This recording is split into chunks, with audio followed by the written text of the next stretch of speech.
Okay, this video is about a thing called the discriminant, which applies to quadratic equations of the normal kind, ax squared plus bx plus c equaling naught. Now we know that this formula gives us the solutions to the quadratic equation. The discriminant refers specifically just to this bit of algebra inside the square root. So the discriminant is defined as b squared minus 4ac. And that's important because when we try and square root things, different things can happen. If the discriminant turns out to be negative, so that it's less than naught, then here I'd be trying to do the square root of a negative number, and we know that that's impossible, at least in the real numbers. So if the discriminant is negative, there are going to be no real solutions, no real roots to the equation. There are no values that make the equation true. Okay, now consider the case where the discriminant equals 0. Well, in this case, I'm going to be doing the square root of naught. That's fine, the answer's naught. But since this will work out to be naught, it won't matter whether I'm adding it or subtracting it.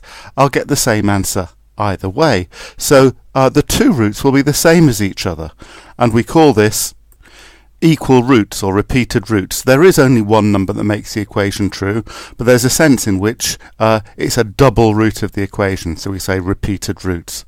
And then the third situation, maybe the most familiar, is when the discriminant's a nice positive number, in which case I'm going to be able to successfully square root it, and I'm going to be able to get two different answers by adding and subtracting that value in the top of the formula. So we say that in this case we've got two distinct roots of our quadratic equation.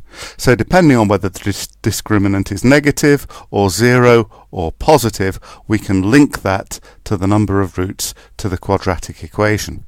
So to illustrate that, I'm going to work out the discriminant for these three similar but different equations and find out the number of roots of each one. So in each case I'm going to be working out b squared minus 4ac, and in this one I've got a equals 1, b equals 2, c equals 2, so I'm going to get 2 squared minus 4 times 1 times 2, which will be 4 minus 8, which is minus 4. This is negative, so I say it's negative, and so therefore I say it has no real roots. No roots or no real roots. The next one has a is 1, b is 2, and c is 1.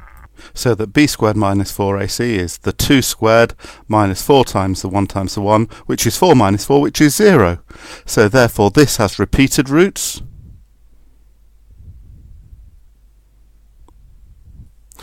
And in the last case, we've got a is 1, b is 2, and c is minus 1.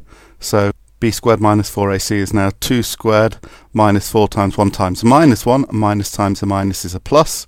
So this simplifies to 4 plus 8 this time, which is 12, which is positive. So this has got two distinct real roots. And that's how the discriminant works.